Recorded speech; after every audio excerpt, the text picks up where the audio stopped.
So after completing section B, now it is time for us to solve section A के problems. Okay, section A comprises of all the questions जो कि mixed type के हैं. It includes English, it can include your basic science section और देखते जाएंगे जैसे जैसे आगे बढ़ते जाएंगे. जनरल नॉलेज के भी बहुत से क्वेश्चंस इसमें पूछे गए हैं, हिस्ट्री के.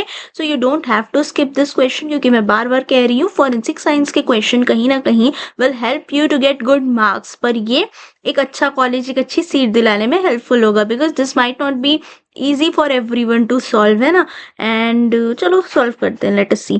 पहला जो क्वेश्चन है वो अपना इंग्लिश सेगमेंट से आ रहा है. ठीक है. Grammatically correct pair of sentences हमें फाइंड आउट करने हैं. क्या है grammatically correct pair of sentence, क्या होता है, ये सब आगे आके समझ में आता जाएगा. Every family have a story. ठीक है. Every families has a story, not correct. एक एक सेगमेंट को पढ़ते चलेंगे. ये वाला फिलहाल करेक्ट है, ये नहीं है. सिंगुलर. एवरी फैमिली क्या हुआ, सिंगुलर. एवरी फैमिलीज गलत है. Every family had a story. Welcome to are, गलत है. Every family had a story के एक वर्ड को देखना. हैज कहाँ यूज होता है, हैव कहाँ यूज होता है, हैड कहाँ यूज होता है. You should be very particular about all this. You should know कहाँ पे कौन सा वर्ड हमें यूज करना है ना. प्रिपोजिशंस हो गए, कंजंक्शंस हो गए, हर चीज. फिर अब ऑटोमेटिकली ये दो तो एलिमिनेट हो गया. अब या तो ए करेक्ट आंसर है या तो डी करेक्ट आंसर है. आगे देखते हैं. Welcoming to arts. Every welcome to arts.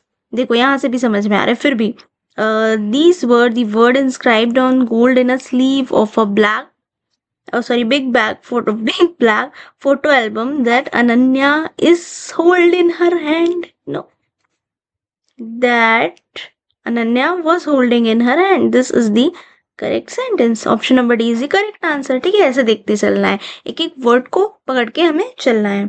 अब अगला क्वेश्चन है वन वर्ड सब्सटीट्यूट, यानी कि क्या पूछ रहा है यहाँ पे. सिनोनिम कह सकते हैं, सिनोनिम भी नहीं, यानी कि सिमिलर. हाँ, सिनोनिम ही एक तरह से. कौन सा वर्ड है जो इसके जैसा है. Hard but liable to break, किसको बोलेंगे. एक सेंटेंस था हमने पढ़ा था बचपन में, that metals are brittle. What does this word brittle mean. Hard but liable to break, isn't it. तो ये है आंसर. मॉडल तो नहीं ही होगा, टेनस भी नहीं है, फ्रेट भी नहीं ही है. This is the answer. You can use elimination method to solve the questions. Okay. Now let us move on further and let us see अगला क्वेश्चन क्या बोल रहा है. Question number 3. सिनोनिम पूछ रहा है क्वेंड्री वर्ड का. क्वेंड्री जो वर्ड है ना, इसका मतलब होता है डायलेमा. ठीक है. एंजाइटी नहीं होता, क्वाइट नहीं होता, पैनिक्ड भी नहीं ही होता है. तो ऐसे हमें इस तरह से पता होना चाहिए कि एक वर्ड का मीनिंग क्या क्या हो सकता है करके. But you must be thinking what is dilemma, isn't it. तो देखो, डायलेमा ना एक सिचुएशन होती है, मतलब कि like where people face find it quite difficult to make a choice. तो वो एक डायलेमा हो गया. In case I will ask you कि whether you want ice cream or pizza, now you will be in dilemma to इनमें से दोनों क्या पसंद है. if you like both of them, तो that will be the case. बहुत easy था. tense. which tense is used in habitual action. what are habitual action जो हम डेली करते हैं. drinking water. ठीक है. going to college, अगर आप बंक नहीं मारते तो. so इसका आंसर है क्या होगा. If you know, simple tense use होता है. सिंपल टेंस, ये बिल्कुल fit this right in your mind. Simple tense जो है ना, हैबिचुअल एक्शंस को दिखाने के लिए यूज होता है. अगर ग्रामर की बहुत अच्छी नॉलेज नहीं भी है तब भी यू शुड नो दिस. फिर आते हैं मैचिंग पे. मैचिंग में हमको वर्ड को उनके एंटोनिम मतलब अपोजिट वर्ड्स, अपोजिट वर्ड के साथ मैच करते चलना है. यहाँ पे दिए हुए हैं वर्ड्स, यहाँ पे दिए हुए हैं उनके क्या, एंटोनिम्स. ठीक है. देखते हैं. पहला वर्ड है टार्डी. टार्डी का मतलब होता है डिले करना, डिले. अब इसका एंटोनिम क्या हो सकता है. क्विकली. क्विकली इसका एंटोनिम है. तो यहाँ पे इसे जो वर्ड दिया है ना, प्रॉम्प्ट का मतलब होता है क्विकली. ए का फोर्थ देखते हैं कहाँ पे. ये तो एक बार में ही समझ में आ गया. Still we will look at other options as well. Fifth B option है वैलिडेट. टू वैलिडेट मतलब कि टू कंफर्म या टू प्रूव कि दिस इज ट्रू. इसका एंटोनिम होता है रिफ्यूट. रिफ्यूट मतलब कि to deny something. Here we go. We have option number, अच्छा यहाँ भी था क्या, sorry sorry, so we have option number 3। हाँ, एक बार में समझ गया, तो you don't repeat that mistake which I did. अच्छे से देख लेना कि कहीं सेम सेम ऑप्शंस हो तो अभी तो ये लग रहा है देखने से कि शायद ऑप्शन डी ही सही है, बट इसीलिए सारे ऑप्शंस को देखना बहुत जरूरी होता है। टेपिड मीन्स ल्यूकवार्म, मतलब lukewarm water, use lukewarm water. इसका एंटोनिम तो वार्म ही हो सकता है। यहाँ मिल गया, सी का ऑप्शन नंबर 1, या again this option number 1। Now number D. Number D क्या है, अनरिफिल्ड। इस वर्ड का मतलब होता है कि काम, कंपोज्ड। अब इसका अपोजिट होगा नर्वस, डी का number 3। So option D is gonna be the correct answer. I am explaining each and everything in detail, ठीक है, keep following till the last. Now we have pronunciation, how to spell it। pronun, यहाँ क्या लिखा है, प्रीनुसिएशन something गलत है, pronunciation गलत है, प्रोनाउंसिएशन गलत है। This is the correct spelling of the pronunciation. Now next question, ये तो बिल्कुल फ्री के मार्क्स वाला क्वेश्चन था, यहाँ से ऐसे ही +4 मिल जाएंगे। From among the 4 options given, choose the most appropriate sequence for the 4 phrases given। देखो, we will get a meaningful sentence from all these 4 options। You have to arrange। simply क्या का question है, rearrange करने को बोला गया है, कुछ ज्यादा नहीं है। Rearrange the options so that you will get a meaningful sentence।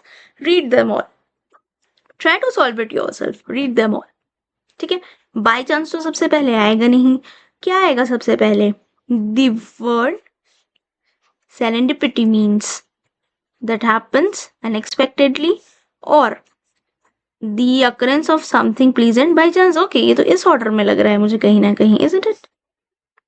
पर फिर भी एक और बार भी देख लेते हैं, ऐसा कुछ दिया है क्या, D D D D, no no no, it is nowhere given। Okay, D, then the word serendipity means the occurrence of something pleasant, D followed by B, हाँ ऐसे ऊपर ही जाएगा, then that happens unexpectedly और by chance। Okay, ये correct answer है। देख लो, अगर किसी ने इस तरह से सॉल्व किया और किसी का ये आंसर आया तो D B C, then not B, sorry, A, D B C A, D B C ए।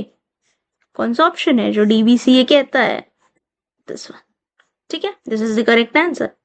फिर identify the correct form of indirect speech of the following sentences.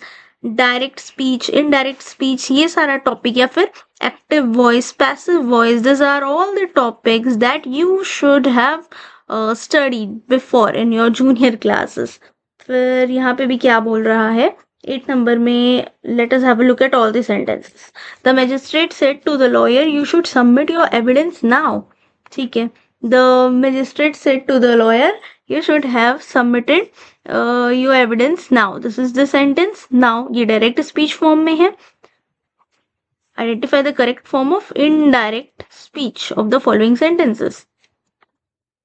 देखो क्या होता है ना, यहाँ पे फॉर एन एग्जाम्पल हमें दिया हुआ, नॉट एन एग्जाम्पल, यहाँ दिया हुआ है जैसे सेट, सेट का क्या हो जाएगा, टोल्ड, है ना। यू का क्या होता है, ही, ऐसा ही तो होता है ना।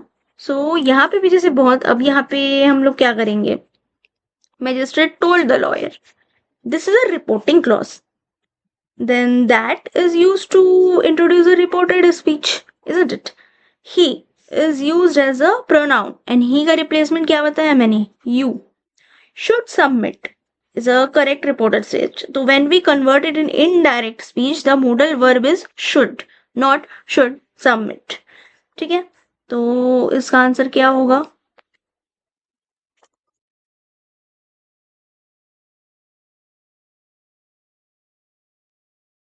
Option number B.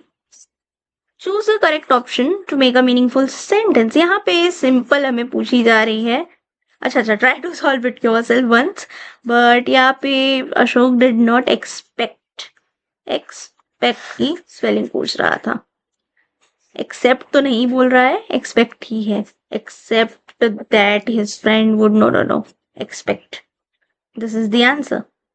Then moving on to the 10th question. Choose the correct passive voice. See, I told you, indirect direct speech का क्वेश्चन पैसिव एक्टिव वाला क्वेश्चन। 10th क्वेश्चन में पूछा है कि पैसिव वॉइस इनमें से कौन सा होगा। For the sentence people say that children are afraid of ghost, इसका करेक्ट सेंटेंस कौन सा होगा। Whether it has been said that children are afraid of ghosts, it is believed that children are afraid of ghosts. It is often said ghosts are afraid of children, जो कि completely गलत है, meaning ही अलग हो गया। It is said that children are afraid of ghosts. Now, which one should be correct? What do you think? It is said that children are afraid of ghosts. It is that children are afraid of ghosts. This is the correct answer. So moving on to question number 12, the National Achievement Survey, NAS, in its 2021 survey stated that national mean score in English has higher education type का question, higher education, or you can take as GK. ठीक है, it was improved by 24 marks या फिर decreased by 56 marks. We have other options as well. ये दोनों option अच्छे से देख लेना। Option number C has remained the same as that of the previous year या फिर improved marginally. If you know the answer, try to answer it. You can pause the video as well. तो इसका correct answer by the way option number B है। अरे ये option number B, decreased by 56 marks, क्योंकि it was decreased significantly as per NAS survey. Fine. Then moving on to the next question, which states that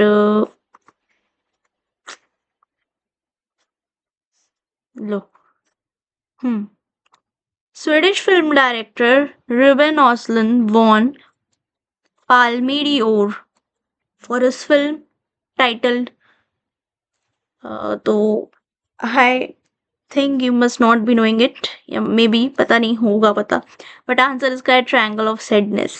ठीक है, Hollywood की अगर film, movies, awards, if you have knowledge about all of this things then it will be quite easy for you to solve. अब ये बहुत ही common sense वाला question है, what is done to mask an Aadhaar number. किसी भी आधार number को mask कैसे किया जाता है, बहुत ही कॉन्फिडेंशियल सी चीज होती है ना, ऐसे पूरा सारा डिटेल विटेल तो नहीं दिखा दिया जाता, कुछ डिजिट दिखाई जाती है, कुछ डिजिट को छुपा दिया जाता है। तो यू मस्ट नो कि कौन सी डिजिट है जिन्हें दिखाई जाती है, कौन से डिजिट को छुपा दिया जाता है। ठीक है, तो it usually happens that by masking the first 8 digit, the individual's identity remains partially concealed when it comes to Aadhaar card. So यहाँ पे कौन सा ऑप्शन है, replace the first 4 digit and last, नहीं तो गलत है, replace the last 8 digit। अभी मैंने क्या बोला, first 8 digit को replace करते हैं। ठीक है, replace the first 8 digit of the character, last 4 digits are left visible for ease of identification. So ये चीज है। फिर which organization has won Nobel Prize 3 times? If you know, it is none other than IRC, यानी कि International Red Cross Society. फिर the film director work hard and get exhausted. Prakash hates exhaustion and hence Prakash does not want to be a film director. Which one of the following has the opposite logic? ये question है opposite logic segment का। ठीक है, if you no कि इसका answer क्या होगा तो अच्छी बात है, but if don't I will explain this for you. सारे ऑप्शंस को एक बार पढ़ लेते हैं। People who go for work are healthy. I do not want to go for work and I am not healthy. Politicians are generally talkative, but I am not, though I am a politician. Not by choice. Soldier's life is full of danger, but military is never short of manpower. There is no substitute of hard work. देखो ये option C जो है ना, soldier life is full of danger, but there is always an abundance of manpower in the military. This contrasts with the idea that hardship or difficulty are typically associated with a scarcity of resources or participant. The way it is somewhat similar like that of the statement given to us above, है ना। तो इसका answer क्या होगा, option number सी। ठीक है,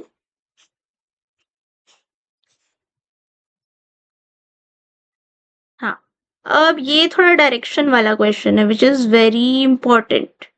पूछते हैं डायरेक्शन वाले क्वेश्चन, इसको ऐसे सॉल्व करते हैं। A man walk 6 kilometre towards the north then turns his left. देखते देखते हैं as it is said.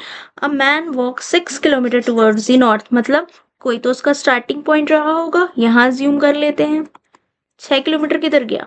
North की तरफ। फिर क्या हुआ? Turns toward his left and walks 4 kilometre. Left मुड़ा, 4 किलोमीटर और चला, अच्छी बात है। फिर he again turns left and walks 6 kilometers. फिर से लेफ्ट मुड़ा, कितना चला? 6 kilometers.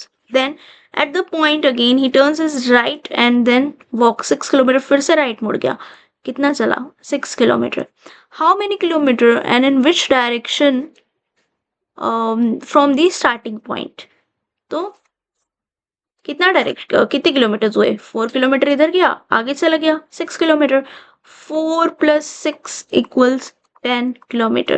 So 10 kilometer will be your answer and obviously towards the west. But यहाँ पे डायरेक्शन का कोई वो ही नहीं है because किलोमीटर सब में डिफरेंट है। I hope everything is visible. यहाँ 10 है, यहाँ 6 है, यहाँ 4 है, यहाँ 8 है। Fine.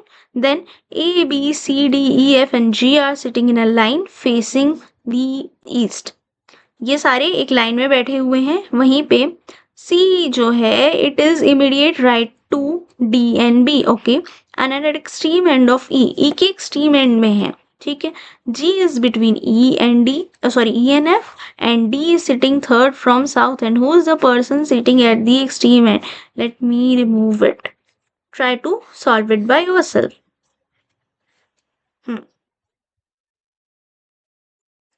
तो हमें इस क्वेश्चन से जो ऑर्डर समझ में आ रहा है, read it, try to read it, try to solve it yourself, no cheating.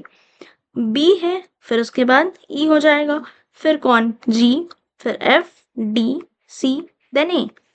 Question में पूछ रहा था who are the person sitting at the extreme end? कौन बैठा है एक्सट्रीम एंड पे? बी बैठा है, ए बैठा है, इजंट इट? तो करेक्ट ऑप्शन क्या होगा? Option number B. Fine, this was the solution for this question. Let us move on to the next question. In the question, statement and assumptions are given. Okay, statement and assumption type का question है. Consider the statement and choose the correct option on the basis of assumption. पहले statement को पढ़ लेंगे, फिर assumption को देख लेंगे कि क्या कहता है assumption. Statement है budget of transport corporation is in deficit. The corporation has decided to increase the ticket rate of travel, क्योंकि ट्रांसपोर्ट कॉर्पोरेशन का जो बजट है वो उतना सही नहीं चल रहा है, इट इज इन डेफिसिट, ठीक है। तो कॉर्पोरेशन ने क्या डिसाइड किया है कि हम टिकट के प्राइस को बढ़ा देने वाले हैं। Fine, okay. अब एजम्पशंस दो हैं, travel rate are very low, if the travel rate are not increase deficit can not be made. बहुत ही सिंपल है, बहुत ज्यादा सिंपल क्वेश्चन है। क्या होगा? This assumption implies that increasing ticket rate is necessary. क्यों? To address the deficit. Means if rates are not increased, it is assumed that the deficit cannot be met. कौन सा option सही लग रहा है? As per the explanation which I gave you, option number B is correct. ठीक है, ये है, हाँ ये वो है उस टाइप का प्रॉब्लम, जैसे कि पिक्चर की तरफ पॉइंट किया एंड पूछा who is she, who is he type का problem. Ram said to Ashok that the woman standing in front of him has a granddaughter. Let us try making it. अभी हम women को circle से और men को हम triangle से represent करेंगे, ठीक है। M, this is for women. तो राम ने अशोक को बोला कि that the women standing in front of him, women standing in front of him, has a granddaughter. अब इस women की granddaughter है, तो मतलब इसका कोई सन हो सकता है, इसकी कोई डॉटर भी हो सकती है ना, कोई भी हो सकता है, सॉरी, इसकी कोई डॉटर, ये और ये सन, तो फिर इसकी ग्रैंड डॉटर भी है। क्या बोला? Women standing in front of him has a grand daughter who is the only daughter of my brother. किसका ब्रदर? राम का brother, only daughter of Ram's brother. तो ये विमेन जिसकी लोग बात कर रहे हैं, क्या हुई ये? राम की मदर, वही तो पूछ रहा है ना। How is a woman related to Ram? She is mother of Ram. Fine enough. A tube can fill a tank completely in 18 hours. After half the tank is filled, one more similar, इधर ऊपर move करना पड़ेगा. One more similar tank is opened. What is the total time taken to fill the tank completely? First of all, let us remove this entire section. I hope ये वाले सारे questions अच्छे से समझ में आ गए हैं.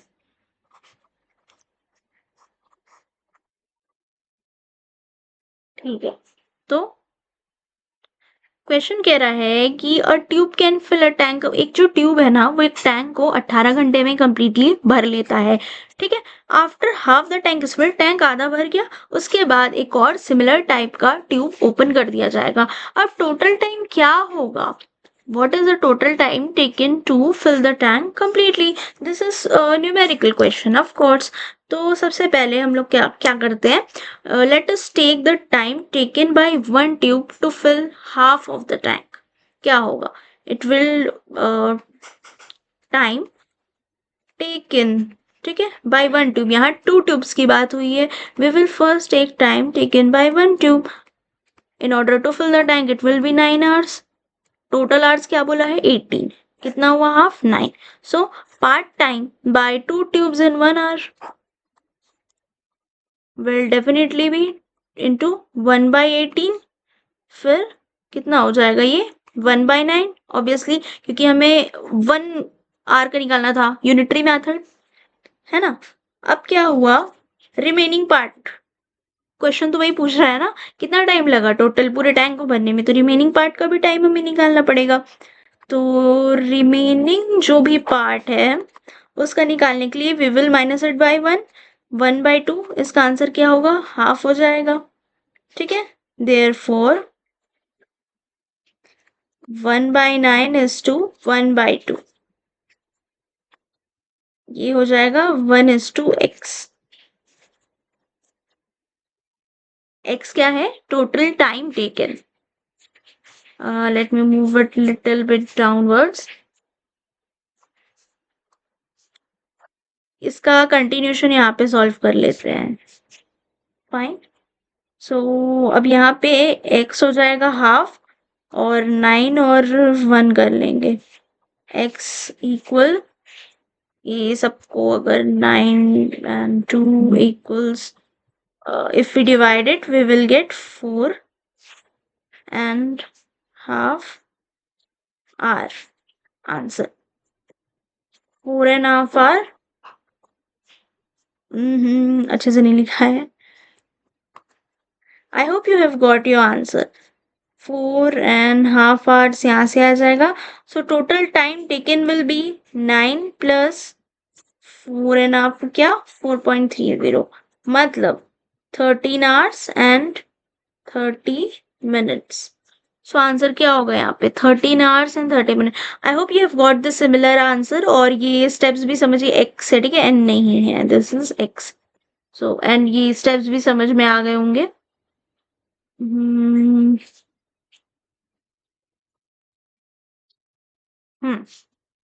13 hours and we have 30 minutes. This is the answer. ठीक, x assume कर लेंगे, फिर उसके बाद डायरेक्ट सॉल्व करते चलना है. मेन स्टेप कहाँ है ना? Time taken by one tube. फिर उसके बाद हमें यूनिटरी मेथड लगा देना है कि 1 आवर में कितना लगा. Now another question. 7 girls can do a piece of work in 13 days and 6 boys can do the same piece of work in 12 days.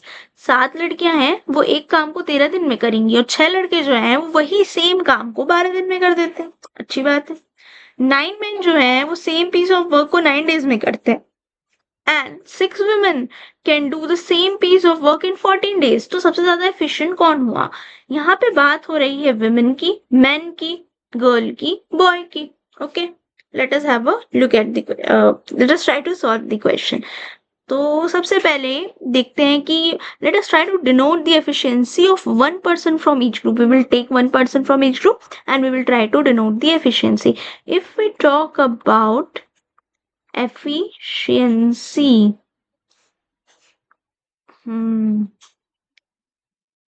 Of boys. तो यहाँ बॉयज के ये तो वन बॉय का ले लेते हो, नहीं पहले we will take efficiency of one girl, क्योंकि पहले गर्ल से स्टार्ट किया है ना।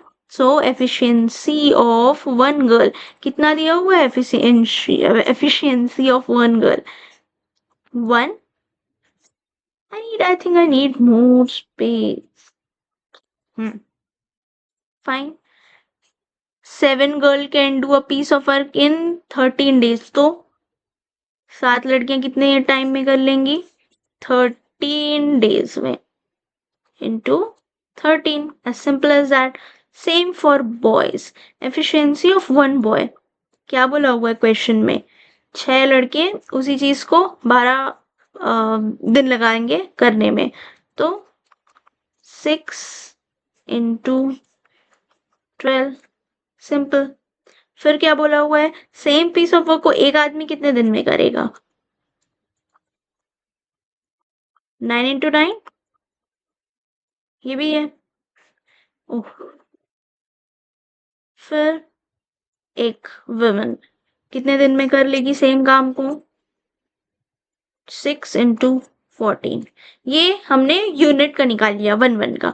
क्यों किया ऐसा? 6 women can do same piece of work in 14 day। तो ये क्या था? 6 women can do same piece of work in 14 day। समझ में आ रहा है? ठीक है। 9 men can do same piece of work in कितना दिन? 9 दिन। तो ऐसे करके इंटू करते चले जाना है। Now let us calculate the efficiency of one person in each group। अब यहाँ से आंसर मिल जाएगा।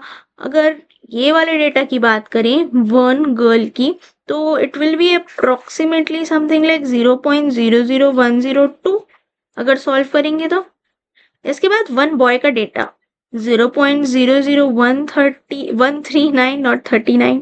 फिर वन मैन का डेटा 0.00123। फिर वन विमेन का data 0.00119। as simple as that। if you don't believe then you can simply go for it and you can solve it। ठीक है। 1 into नहीं 1 by, इसको डिवाइड करना है इससे, ये रह गया था 1 by। हाँ, यानी कि 1 divided by 7 into 13, 1 divided by 6 into 12, 1 divided by 9 into 9, followed by 1 divided by 6 into 14। Got it? तो ये सारे डिजिट्स आएंगे। अब कंपेयर ऑल दीज वैल्यूज, ये सारी वैल्यूज को कंपेयर करो। सबसे ज्यादा क्या दिख रहा है? You can clearly see that the efficiency of one boy is the highest. तो अगर एक बॉय की एफिशिएंसी इतनी ज्यादा है तो पूरे ग्रुप ऑफ बॉयज की कितनी ज्यादा होगी, है ना? तो आंसर यहाँ पे क्या होगा? सबसे ज्यादा एफिशिएंट कौन हुआ? बॉयज हुए। ओके। फिर a man and a boy received rupees 1600 as wages for 5 days। Okay, जब उन्होंने साथ में काम किया तो the men's efficiency in the work was 3 times then the boys. आदमी जो था ना मैन, उसकी एफिशिएंसी बॉय से 3 times ज्यादा थी। तो what are the daily wages of the boy? अब सेम तो पे नहीं किया होगा क्योंकि बॉय की एफिशिएंसी थी वो कम थी as compare to that of the man. तो पेमेंट कैसी रही होगी? I hope you are done with this solution. बहुत इजी सा था ये भी, and it might be crystal clear to you. This is not that good। चलो, try to solve this question। Pause the video and try to solve this question। Simply ये सारे numericals हैं। Last के जो तीनों क्वेश्चन है ना, तीनों क्वेश्चन ही न्यूमेरिकल हैं। क्या बोला है? सबसे पहले 5 days का wages for a man and a boy is 1600। That is given here in the question।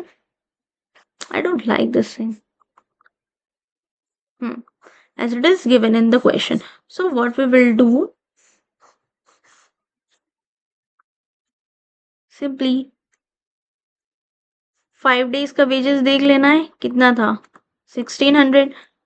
1 day का वेज कितना रहा होगा for man and a boy? Divided by 5। क्या आंसर आएगा? 320। ओहो,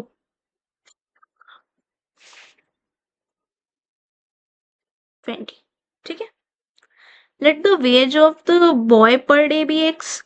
कैन वी अज्यूम इट कि बॉय के जो वेजेस हैं देवर x, एंड मेन के वेजेस को can be assume as 3x। Why? Because question में ही बोला था वर्क जो है ना done by men is 3 times more than that of the boys. So can we assume it 3x? We can, isn't it? So x plus 3x equals 320. ये दोनों की एफिशिएंसी मिला देंगे, टोटल क्या आएगा? 320 ही आएगा, 320 ही तो आएगा, because this is what we obtained. फिर 4x हो गया. You can solve it by yourself. Answer क्या आ रहा है? 80 दिया है ऑप्शन में. Yes, done. क्या है ये? डेली वेज है. किसके? बॉय के. कितना? 8. As simple as that. ठीक है, न्यूमेरिकल्स हैं, देखने में खतरनाक है बट सॉल्व करने में बहुत बहुत ज्यादा ही सिंपल है.